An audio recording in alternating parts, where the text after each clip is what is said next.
Hi everybody, this is Jack Benedict and welcome to the Coach Paul Tortorella Show. This is the final edition for this year. Hate to use that word, but we have to have facts or facts. After a 31-27 heartbreaking loss to Shepherd in the playoff game over on Saturday at Miller Stadium. And Coach, here we are. We got to, wrap it up. If you don't win the national championship, you have to talk about the last game you played. And you guys started out, you wanted the ball, you took the ball and drove it downfield, but all of a sudden, that first drive was stopped on the interception. That was not a good start there, was it? No, I mean, we had been running the ball pretty well, and we thought 1st and 10 they would start loading it up to stop the run, so we took a shot, and they covered it pretty good, and Quentin would be the first one to tell you should have just thrown it away. So it kind of hurt, what we were trying to get done in the first drive by taking the ball. We thought we'd take it and get some points right away and try to get the lead early. But it didn't work out, and we had to move on from it. Yeah, it's amazing too when we take a look at that first half. You're only down 14-7 at the half, but in a game where you had them backed up not once but twice. How many games have you seen where they drive 90, 98, 99 yards? It just doesn't happen, but it did happen. Not only games, but I've been in seasons where that hasn't happened. True, yeah. We just, they're really good on offense. You got to give them some credit. They can run the ball, and the quarterback's really good, and they've got good receivers, good tight end, and we just didn't. We didn't play. We didn't play very good defensively on those two drives. We had chances to get off the field on 3rd down. They were 7 for 11 on 3rd down. So that hurt, but we were still in the game. They scored at the end of the half. And the problem with the long drives is it's giving up the points, but it's also, your offense is standing on the sideline. So we didn't get, quote unquote, enough at bats on offense. We had almost 200 yards in the first half and only 7 points because we didn't have the ball a lot. Mm-hmm. So once we started getting the ball in the second half, we scored the last 3 times we had it. 3 touchdowns there from the middle of the 3rd quarter till the end of the game. So it was a funny game that way. And, it was a 1-score game that went down to the last 11 seconds, and we didn't get it done, and they did. They made the plays at the end, and we didn't. When you got to 14-7 and going into halftime, you had to have a decent feeling like, hey, this thing's up for grabs. We got a whole half. We're only down by 7. I know they're going to get the ball, but yeah. So it had to be some positives there. Well, it was offensively for sure. I mean, we threw the interception and got behind the sticks on a penalty on one of the other series, and then one of the series we drove down and scored the touchdown. 2 series we got behind in the chains, one time on an interception, and not an interception, on a penalty and on a negative play. And we converted a couple. There was not a 3 and out or anything like that. So we were moving the ball. We moved the ball well on the first drive. We moved the ball well on the touchdown drive. A couple of the other series we ended up punting, but we did make some first downs. So we felt good about our offense. Defensively, we had to make some changes and do some things differently, which we did. And it just, the first drive, they hit the pass and we missed 2 tackles and they got a big play for a touchdown. And then we started playing better defensively, actually, and we gave up a long kickoff return and we held them to a field goal, which is what I was saying. If we hold them to a field goal, we're going to win this game. And we did, and then we did take the lead, but we needed to stop them one more time there, and we didn't get it done. When you got to within 21-20, that call with Quentin was just brilliant, the fake on 4th down, and, that everything seemed to be going. Then, of course, you miss the extra point. That brings you down a little bit. Absolutely. But there's still plenty of time in the game. There was, and we had guys saying, don't worry about it. We're going to have to score to win the game anyway. Some things of that nature, but at the momentum a little bit, we really had the momentum there, and we missed the extra point, and then they had a good kickoff return. Yeah. So we, that hurt a little bit, but the bottom line was, we had a chance to stop them at the end of the game, and when they were driving, I had the feeling that they were going to try to score a touchdown and not play for a field goal in overtime because they weren't stopping us. We scored the last 3 times we had the ball, 3 touchdowns. So we, we're in a conservative coverage, and we kind of blew the coverage. We probably should have had 2 guys there, but things happen, and they made a great throw and catch. We shouldn't have let them get down there. He scrambled on the third down play and made a great play, dumping it off to the running back to get him a first down, and the guy got out of bounds, stopped the clock, et cetera, et cetera. So, you know, it boiled down to really simple. In the last minute and 40, their quarterback, receivers, and their offense made the plays, and our defense didn't. Yeah, that's bottom line there. Whenever, before the touchdown with Justice, did you think about eating up a little bit more of the Well, clock? we tried. We actually, when Don McNeil got the penalty, we still had the first down. It brought us back 15 yards, but Right. we still had 1st and 10. In my mind, I was not really that concerned about it because I knew now it would take more time off the clock for us to score. And then we had 1st and 10 on the 22. We hit JoJo on a third down pass, and then we hit Dwayne on the pass down to the goal line. If we just make a first down there, that probably eats up another minute or so.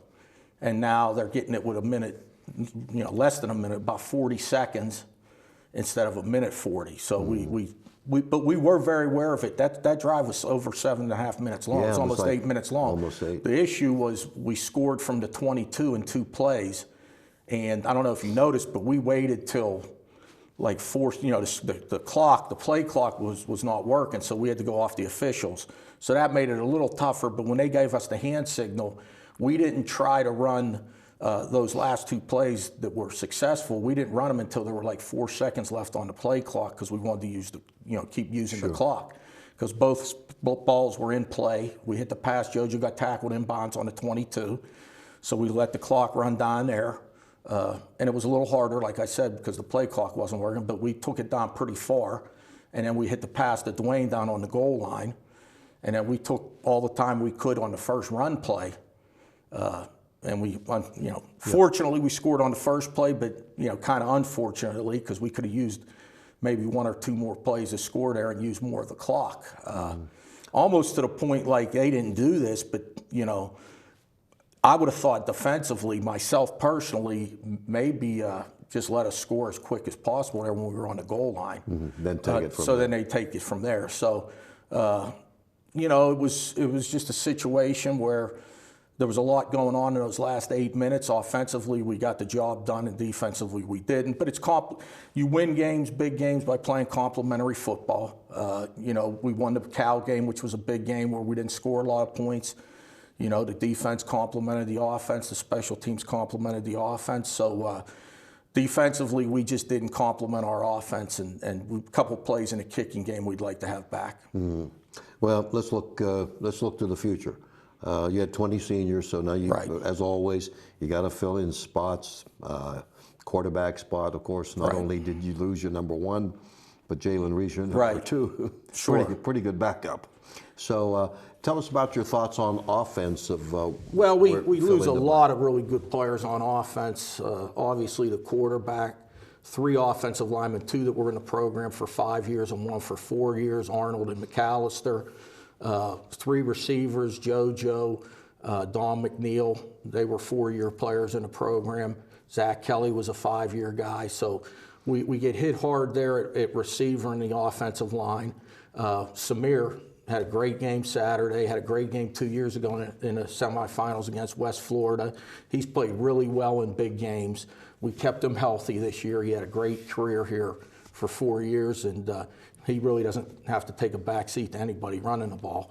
And then the quarterback, I've been here 25 years, and for a 1-year season, I don't remember anybody having a season like he had. No, We've had great quarterbacks here that, the Ironmans, the Cree-Watches that were here for 4 years and so forth. And Lenny for 4. So you had Cree-Watch, you had Ironman, you had Lenny, all 3 of them were 4-year players. And Quentin came in just 1 year, probably had the best season ever for an IUP quarterback. So offensively, we're losing some great players and great people. You do have, on defense, talk about what we lose there and who's coming back. Well, we lose some defensive backs. We also lose the 4-year linebackers. Amendola and Damon Lloyd were 3-year starters, never redshirted. Have made a bunch of plays for us here. And Damon, obviously defensive player of the year. Tillman, defensive end, 4-year player for us. And, as I say this and talk about all these 4- and 5-year players and then the great year that Quentin had, and, we've, filtered in a couple 1- and 2-year transfers, this class ended up going 41-8 for their 4 years. So, with a national semifinal, regional championship, obviously, and made the playoffs 3 out of the 4 years. So they really can hold their heads high. They've had great careers here. It appears that you had a really good recruiting season, and the guys that you've redshirted, and I've seen them in practice a lot. There's some talent there with some people coming up. Yeah, we've got some kids that we played as true freshmen, obviously in the secondary, and Hauser at running back. Right. And we've got some kids that we redshirted that have some ability. Darius Lloyd played a lot on all the special teams. He was a true freshman also. So, it's what college football's all about. It's actually how the NFL is now with free agency. You only have them 4 years or maybe 2 years if they transfer, or 1 year.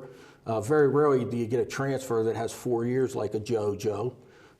That's hitting the lottery there when you can get a transfer and he has 4 years and he develops the way JoJo did. He had a fantastic year this year. So we'll have to reload and we'll get some players in here, hopefully mid-year, some transfer players, older kids, and then have to have a really good recruiting class with the high school kids. Yeah, you mentioned about free agency in the NFL, and I said to you about free agency with the transfer portal. Boy, that's opened up things all over college football, hasn't it? Yeah, I mean, it's in the old days with transfers, you just hoped you heard about a guy or you knew somebody that knew a guy or at a school that you knew a coach, et cetera, et cetera. Now it's pretty much open market. You see the transfer portal, you see the guys that are there. Obviously getting Quentin, we hit a home run with that. Sure. There's some luck involved, and it wasn't easy getting them. It took us 3 months to finally get them. But it was a so-called marriage made in heaven. He was great for us. And if you talk to him, we're the greatest thing that's ever happened to him. So, it was a great year. We're very disappointed in the loss, especially when it comes down to one play here, one play there. You almost want to just get beat and lose the game and then, have to, spend the last 2 days thinking about every play and what could have happened and what could have done, what we could have done. And I have to do a better job. I'm the head coach. I'm, in charge of the program. And I got to find a way, in a game like that, to get us over the hump, because we were right there. Yeah, it came to mind during the course of the game. I hate to think about it, but the national championship game in '93, where it was so close and looked like, if anything, it would be overtime. Then all of a sudden, rather than overtime, it was over. Right. But when you're playing great teams, and it's going to happen, and the schedule next year is murder. Right. Well, I agree, and my kids are saying the same thing to me, and I don't worry about that as much as we play who's on the schedule. We're not going to go recruit better players just because we're playing a tougher schedule. We're going to recruit the players we think can help us win any game in the program. But obviously, the facts are the facts. We play a lot tougher crossovers next year. But and we play on the road, which we were a good road team. So last 2 years ago we won a lot of close games and went 13-1.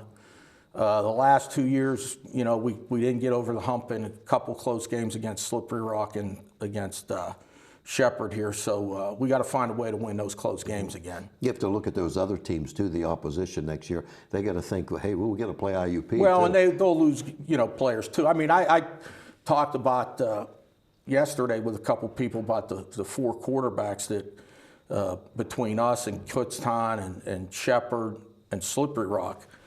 I mean, there probably isn't a conference in Division II football that has 4 quarterbacks like that. Now, Badgett is only a sophomore, and he's special. Yeah. He's really good. Our guy's really good. Rivers is really good. The Galbo at Kutztown, he led them down the field. I guess Saturday they scored with 33 seconds to beat Tiffin. Yeah. Rivers has done that a bunch this year and last year. Badgett's done it a couple times this year as well as Saturday.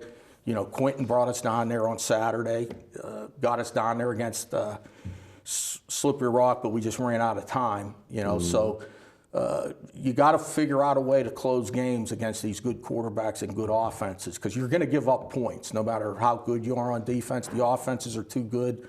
The quarterbacks in this conference, the real good teams have real good quarterbacks. Yeah, that's the nature of the game now. Sure. Tort, thanks a lot for everything through the year. We enjoy doing this a lot. I know the fans. I know you get good response on it, and we look forward to spring ball. We'll put it that way. Okay. Well, thanks, Jack. I thank you too for all you do for us. Oh, thank you, Coach Tortorella. All right. Well, it was a winning season, coming out with 10 wins this year.